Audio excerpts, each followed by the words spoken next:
오늘 우리에게 주시는 하나님의 말씀은 신약성경 누가복음 19장 1절에서부터 10절까지의 말씀입니다. 다 함께 일어나셔서 우리 주님의 말씀을 들으시기 바랍니다. 여리고에 들어가 지나고 계셨다. 삭개오라고 하는 사람이 거기에 있었다. 그는 세관장이고 부자였다. 삭개오는 예수가 어떤 사람인지를 보려고 애썼으나 우리에게 가려서 예수를 볼 수 없었다. 그가 키가 작기 때문이었다. 그래서 그는 예수를 보려고 앞서 달려가서 뽕나무에 올라갔다. 예수께서 거기를 지나가실 것이기 때문이었다. 예수께서 그곳에 이르러서 쳐다보시고 그에게 말씀하셨다. 삭개오야, 어서 내려오너라. 오늘은 내가 내 집에 묵어야겠다. 그러자 삭개오는 얼른 내려와서 기뻐하면서 예수를 모셔드렸다. 그런데 사람들이 이것을 보고서 모두 수근거리며 말하였다. 그가 죄인의 집에 묵으려고 들어갔다. 삭개오가 일어서서 주님께 말하였다. 주님 보십시오. 내 소유의 절반을 가난한 사람들에게 주겠습니다. 또 내가 누구에게서 강제로 뺏은 것이 있으면 4배로 하여 갚아주겠습니다. 예수께서 그에게 말씀하셨다. 오늘 구원이 이 집에 이르렀다. 이 사람도 아브라함의 자손이다.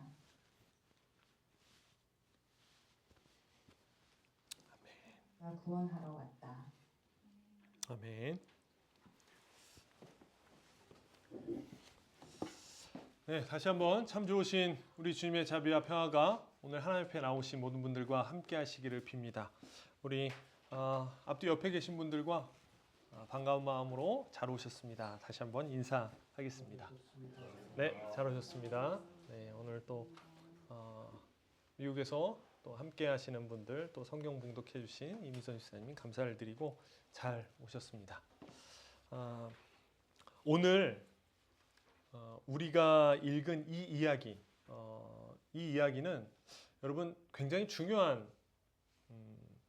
중요하고 그리고 기초가 되는 이야기입니다. 어떤 점에서 그러냐면 구원이 어떠한 것인지를 보여주는, 우리에게 알려주는 이야기이기 때문에 특별히 하나님의 부르심과 그리고 인간의 응답, 이 두 가지를 통해 구원을 이루어 가시는 하나님의 이야기가 오늘 이야기의 핵심이기 때문에 어쩌면 그리스도인들에게 가장 중요한 이야기가 아닐까라는 생각을 해보고 여러분 그러한 생각으로 함께 이야기를 나누어 주시기를 바랍니다.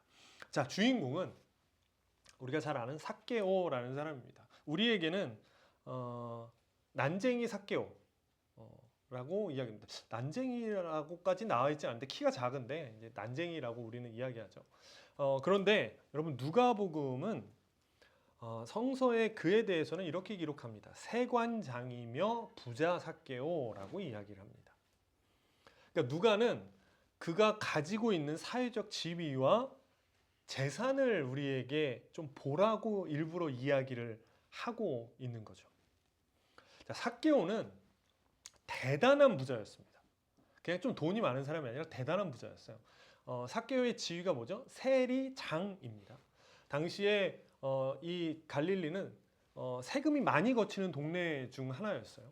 그리고 일반적으로 세리는 자신이 거두는 일반적인 세금의 한 4배에서 많으면 10배까지 폭리를 거두어 드리는 사람을 세리라고 했습니다. 그런데 세리장은 그와 같은 세리를 10명 이상 소유하고 있는 사람을 세리장이라고 할 수가 있어요. 그러니까 삭개오는 세리장입니다. 그러면 그가 얼마나 번창한 사람인지를 우리는 추측할 수가 있어요. 자, 그러면 여기서 여러분 이제 지금도 키 작은 삭개오가 안타까운가요? 삭개오 안타까운가요? 우리는 이제 삭개오 이야기하면 그가 키가 작고 난쟁이라서 예수를 볼 수 없어서 너무 불쌍하고 안타까웠어요. 자, 다시 물어보겠습니다. 여러분 삭개오 불쌍한가요? 안타까운가요? 안타깝기보다는 사실 부럽죠. 옛날 이제 어른들이 그런 말 많이 하시죠. 얼굴 뜯어먹고 살 거 아닌데 그런 거 하나도 안 중요하다라고 이야기했는데 여러분 사는데 키 작은 거 하나도 안 중요합니다. 오히려 그렇게 번성했다면 사실 부족할 거 없는 삭개오가 부럽습니다. 저는 이 말씀하면서 사실 이렇게 생각했어요. 내 키 한 20cm 띄워줄 수 있으니까 그 번창함 나에게 왔으면 좋겠다라는 생각을 사실은 했어요. 하나도 이렇게 불쌍하거나 그런 마음 없더라고요. 자, 그런 삭개오에게 예수라는 사람이 자기 동네를 지나간다라는 소식이 들립니다. 성서에는 삭개오가 예수가 어떤 사람인지 보려고 했다라고 기록해요. 왠지 뉘앙스는 이것만 보면 뉘앙스는 그냥 이렇게 한번 구경해 볼까라고 하는 뉘앙스이죠. 하지만 그렇지 않습니다. 우리가 잘 알듯이 삭개오는 예수님을 볼 수 없는 상황이 되자 앞질러 가서 뽕나무 위에까지 올라가서 예수님을 보려고 해요. 그렇다면 단순히 그냥 구경이나 한번 해볼까라는 것이 아니라 무언가 다른 간절한 마음이 있었다라는 것을 우리는 추측할 수가 있게 됩니다. 나름 부족함 없는 인생.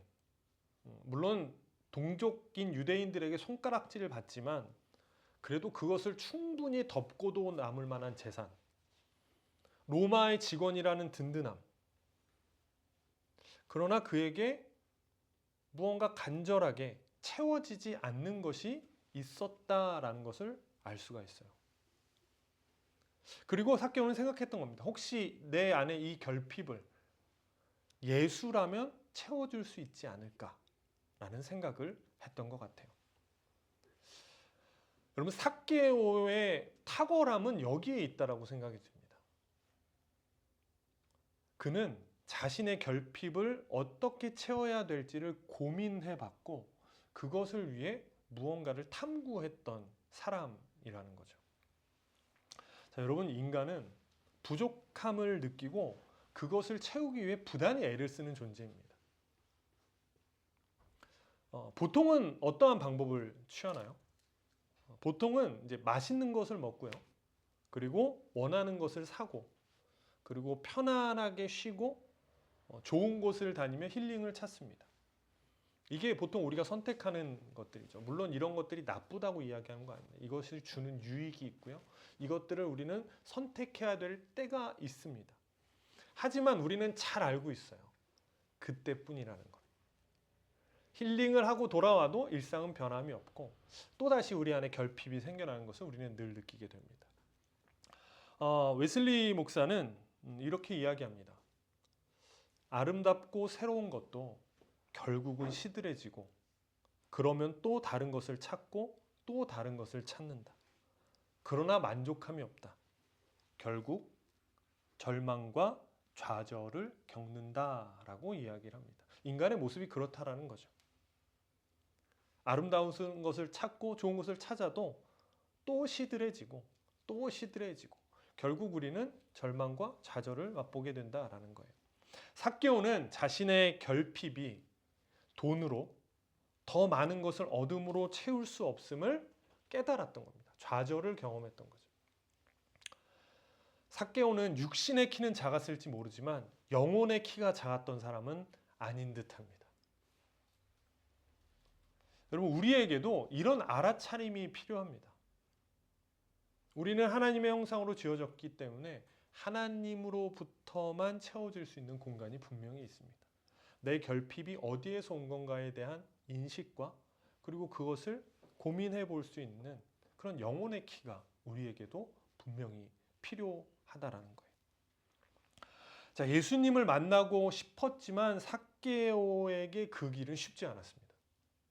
성서는 그 이유를 삭개오가 키가 작아서 예수님을 볼 수 없었다라고 이야기해요. 그러나 그것은 단순히 육신의 키가 작았음을 이야기하는 것은 아닙니다. 삭개오가 예수님을 만나지 못했던 것은 키가 작아서가 아니라 더 정확히 이야기하면 사람들이 삭개오의 앞을 가로막았기 때문입니다. 길을 열어주지 않았던 거죠. 왜? 자신들이 보기에 삭개오가 명성도 있고 돈도 있지만 죄인이기 때문에 그래요. 세리라는 아주 못된 놈이기 때문에 길을 열어주지 않았던 겁니다. 그런 죄인이 구원자일지도 모른다라는 예수를 만난다? 이거는 용납할 수가 없는 거죠. 철옹성처럼 사람들이 앞을 가로막은 거예요. 어쩔 수 없이 나무에 오른 삭개오에게 예수님이 말씀하십니다. 삭개오야, 어서 내려와라. 오늘 내가 너의 집에 머물러야겠다라고 말씀하세요. 사람들이 삭개오가 예수님을 찾는 것을 막을 수 있었지만 예수님이 삭개오를 부르시는 것은 막을 수가 없었습니다. 여러분, 기록되어져 있지 않지만 주변에 있는 사람들은 깜짝 놀랐을 거예요. 어떻게 저런 놈을, 예수님이 어떻게 저런 놈을 부르시지? 어떻게 예수님이 저 집에 머물 수 있지? 그래서 오늘 본문에 보면 사람들이 수군대는 모습이 나옵니다. 예수가 죄인의 집에 머문다 라고 이야기하죠. 그런데 여러분, 누구보다 놀랐던 사람은 삭개오가 아니었을까요? 전혀 기대하지 못했던 사람이 바로 삭개오였습니다. 삭개오는 생각했을 거예요. 왜 나에게? 나는 진짜 죄인인데, 나는 자격이 없는데 라고 삭개오는 생각했을 겁니다. 자, 여러분, 이것이 은총이고 하나님이 우리를 구원하시는 방식입니다. 오늘 삭개오를 부르신 예수님의 모습에서 성서는 그것을 말해줘. 하나님의 구원은 이렇게 작동된다라고 이야기하는 거예요. 그것이 뭐죠? 한 사람을 선택하셔서 제자로 부르시는 겁니다. 그런데 그 대상이 누구인가요? 사람들에게도 죄인이라고, 그리고 스스로도 부족하다고 여기는 사람을 부르셔서 제자로 삼으신다라는 것이 하나님이 구원의 일하심이다라는 것을 보여주고 있는 거예요. 여러분, 삭개오의 상황이 우리와 크게 다르지 않습니다. 우리의 모습, 내 모습, 그리고 내 주변의 환경, 무엇 하나 하나님 앞에 당당하게 나설 수가 없습니다. 여러분, 이런 생각을 해봐요. 여러분 잘 보세요. 주일이나 아니면 우리가 예배가, 주일이 교회에 가기 싫고 그리고 예배가 나에게 감격이 없는 되게 많은 이유가 있어요. 뭐 육신의 피곤함도 있을 수 있고요, 걱정도 있을 수 있고 많은 이유가 있을 수 있는데 그 중에 하나가 뭐냐면 스스로 초라하다고 느껴지기 때문입니다. 내가 주일이 기다려지지 않고 주일이 힘들고 하나님 앞에 나아가는 것이 힘들고 예배가 힘든 이유는 그냥 내 뻔한 생활, 이 모습이 너무 초라하고 내가 너무 별로인데 그냥 내가 또 나가서 예배를 드리고 찬양을 하고 기도를 한다? 이게 너무 무의미하다라고 스스로 초라하게 느껴지면 그 예배는 전혀 은혜가 되지 않고 그 예배는 더 이상 기다려지지 않고 주일이 부담이 되게 돼요. 언제? 나 스스로 초라하다고 느껴질 때 그렇습니다. 사단은 끊임없이 우리를 상고합니다. 상고한다는 게 뭐죠? 너 별로다라고 이야기한다는 것이라고 했어요. 자신의 연약함을 보게 만들고 스스로 그 연약함에 집중해서 하나님을 찾을 수 없는 수많은 이유들을 떠올리게 만듭니다.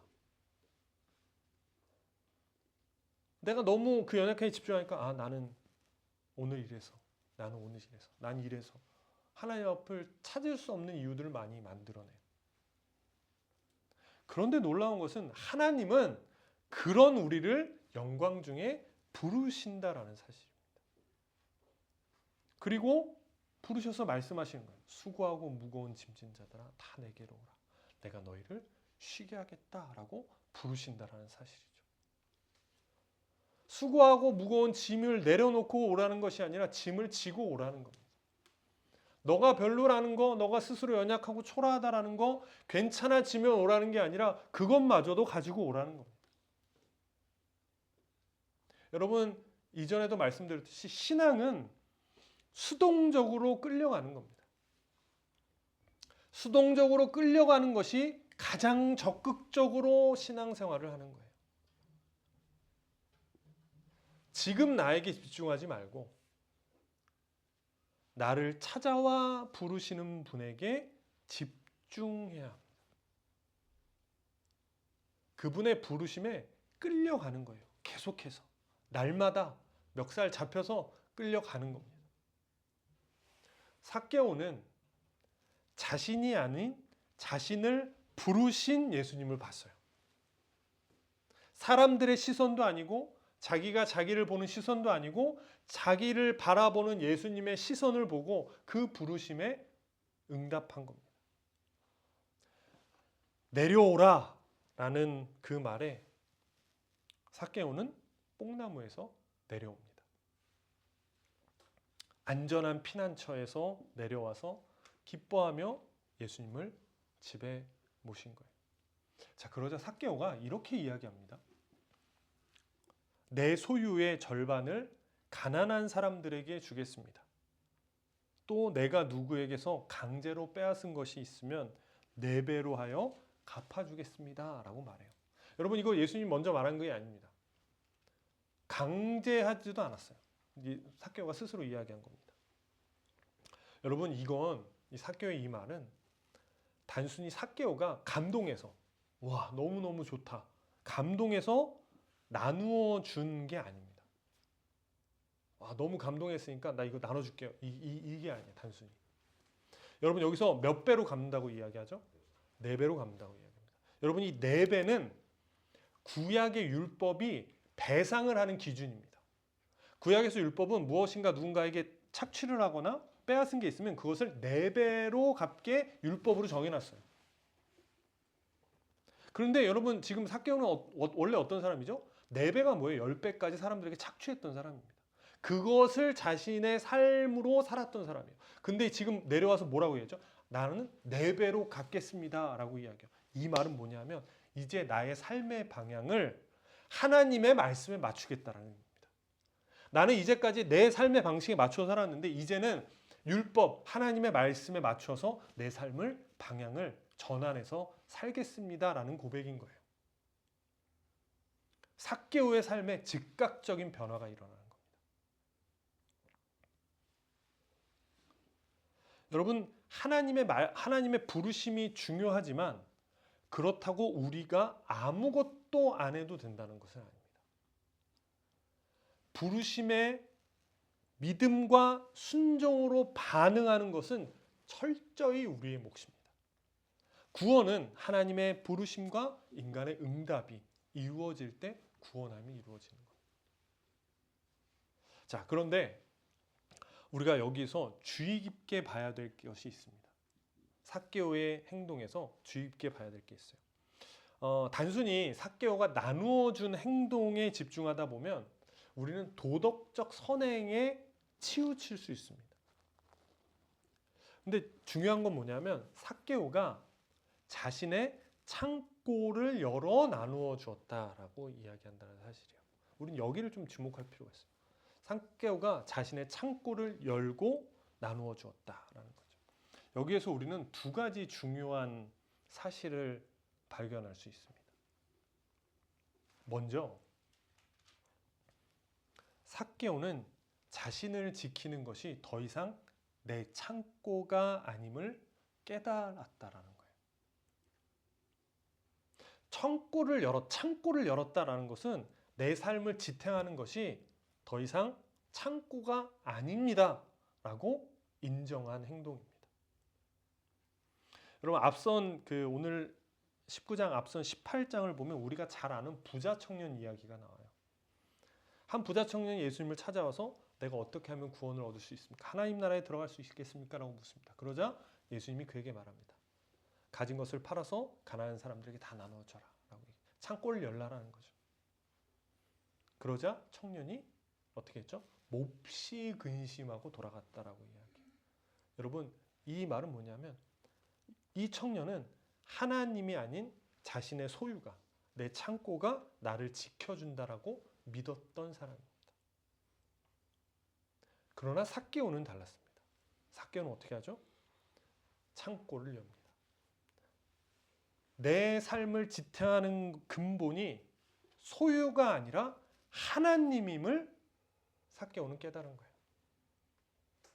더 이상 무엇으로 채우지 않아도 되는, 누구에게 인정받아야 할 필요가 없는 충만함을 삭개오는 경험한 겁니다.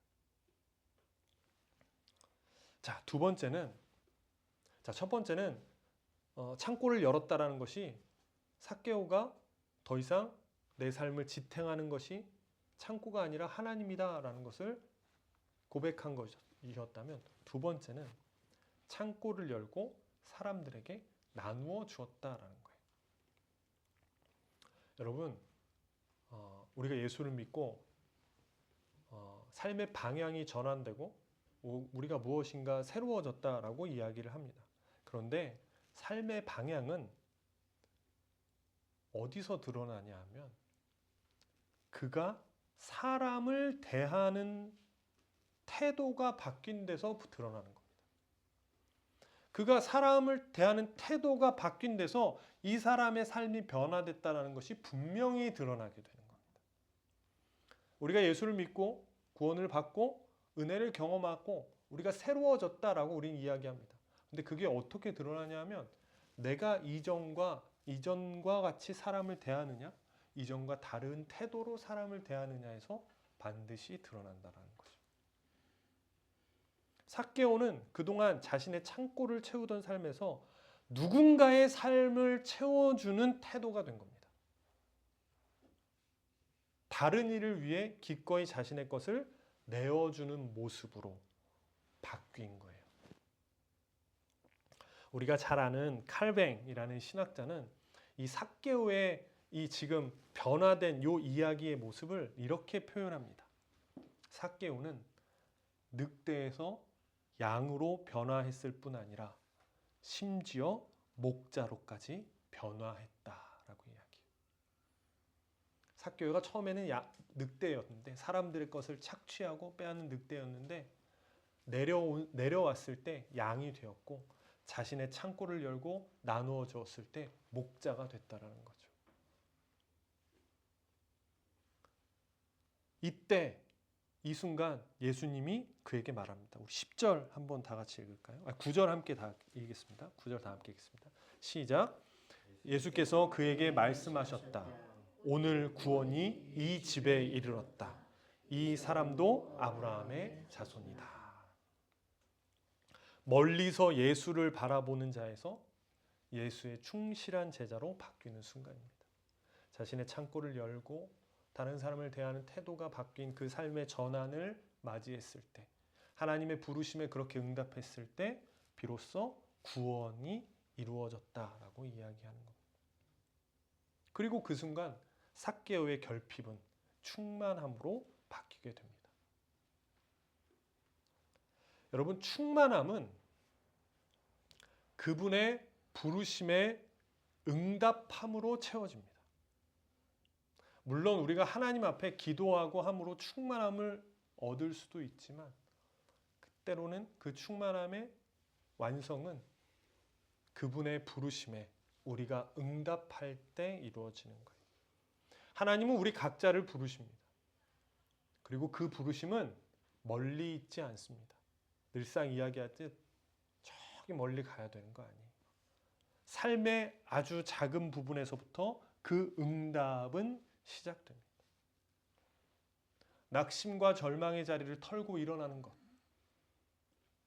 누군가를 이해하고 화해의 손을 먼저 내미는 것, 내 주머니를 열어 누군가를 돕는 것, 오래 미뤄둔 순종을 용기로 결단하는 것, 그 모든 순간이 주님의 부르심에 응답하는 자리입니다.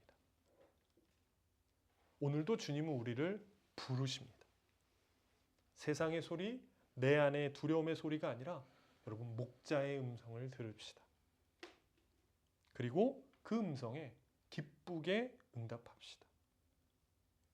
그때 우리는 더 이상 늑대처럼 살지 않고 주님을 닮은 목자로 살아가게 됩니다. 그분의 부르심에 응답하며 우리의 삶으로 그분의 구원에 동참하는 우리 모두가 되기를 주님의 이름으로 간절히 축원합니다. 기도하겠습니다.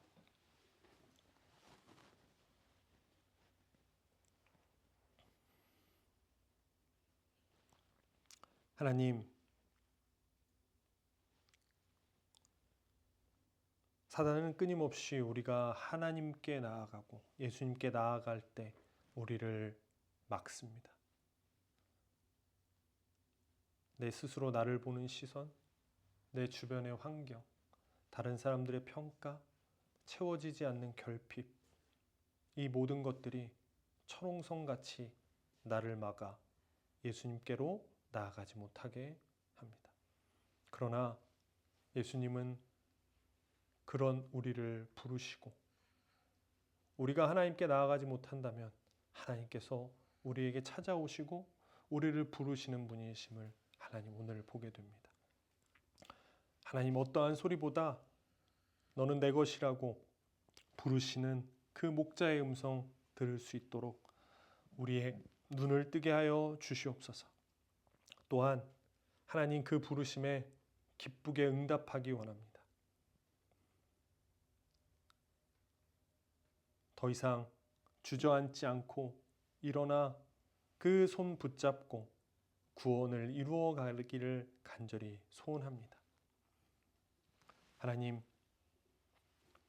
주님의 손 잡고 일어서려고 할 때 하나님 우리의 삶을 지탱하는 근본이 하나님이심을 깨닫게 하여 주시고 하나님 낙심의 절망의 자리를 털고 일어나 하나님 그 부르심에 순종하여 누군가의 삶을 기꺼이 채워주고 하나님 그 충만함을 이루어 갈 수 있도록 하나님 도와주옵소서.